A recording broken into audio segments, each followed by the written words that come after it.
নমস্কার বন্ধুরা, আপনাদের সবাইকে পূর্ণিমাস কিচেনে স্বাগত। আজকে হোলি, সবাই তো আনন্দ ফুর্তি করছে। আমাদের তো চলবে না, আমার শাশুড়ি মারা গেছে 2 মাস হলো। তো আজকে আমাদের হোলি চলবে না। তো গেছিলাম সকালে কাজে থেকে এসেছি।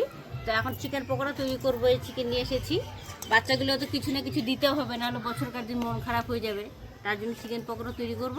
দেখতে থাকুন, আশা করছি ভালো লাগবে। পকোড়া তৈরি করার জন্য আমি এখানে 1 চামচ ভিনিগার দিয়ে দিচ্ছি,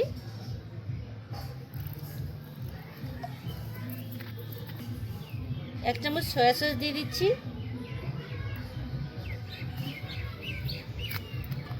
আদা লঙ্কা বাটা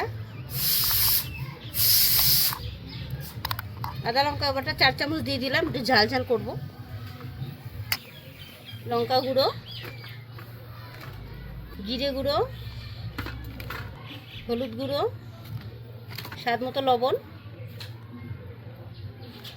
নিয়েছি, একটু গরম মশলার গুঁড়ো সামান্য। এখানে দিয়ে দেবো ময়দা 3 চামচ মতো ময়দা দিয়ে দিলাম। এখানে চালের গুঁড়ো দিয়ে দেবো 3 চামচ মতো।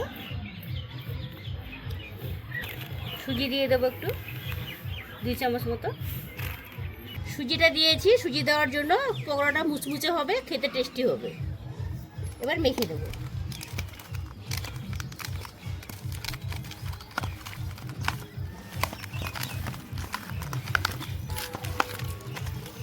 সুন্দর করে মেখে নেব। দেখুন বন্ধুরা, সুন্দর করে মেখে নিয়েছি। তেলটা গরম হয়ে গেছে, তেল বসিয়ে দিয়েছি। এবার একটা করে দিয়ে দেবো।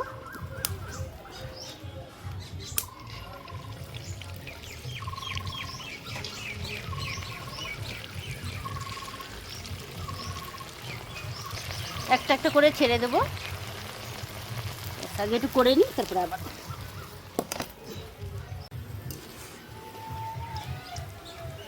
দেখুন বন্ধুরা, প্রথম এটা হয়ে গেছে, তুলে নেব। অল্প করে দিয়েছিলাম, অল্প করে দিলে বেশি মুচমুচে হবে।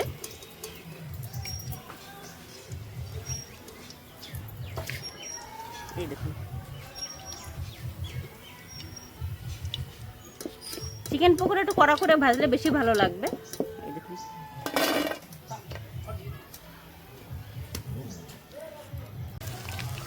দেখুন বন্ধুরা, আমার পকোড়া ভাজা হয়ে গেছে। ওই একবার দিয়ে দিয়েছি, লাস্ট এটা হয়ে গেলে হয়ে যাবে। তো এখানে কিছুটা ভেজে নিয়েছি, গরম গরম ওদেরকে দিয়ে দিব, খেতে থাকবে। ততক্ষণ ওটা হতে যাবে, সময় লাগবে, ওটা হতে থাকবে, এটা খেতে থাকবে। কারণ সবারই খিদে পেয়ে গেছে, দেরি হয়ে গেছে, কাজে গেছিলাম না। দেখুন বন্ধুরা, পকোড়াগুলো কত সুন্দর মুচমুচে হয়েছে। এই দেখুন, ভেতরটা একদম পুরো সেদ্ধ হয়েছে। আমি আপনাদের খেয়ে দেখিয়ে দিচ্ছি কেমন হয়েছে।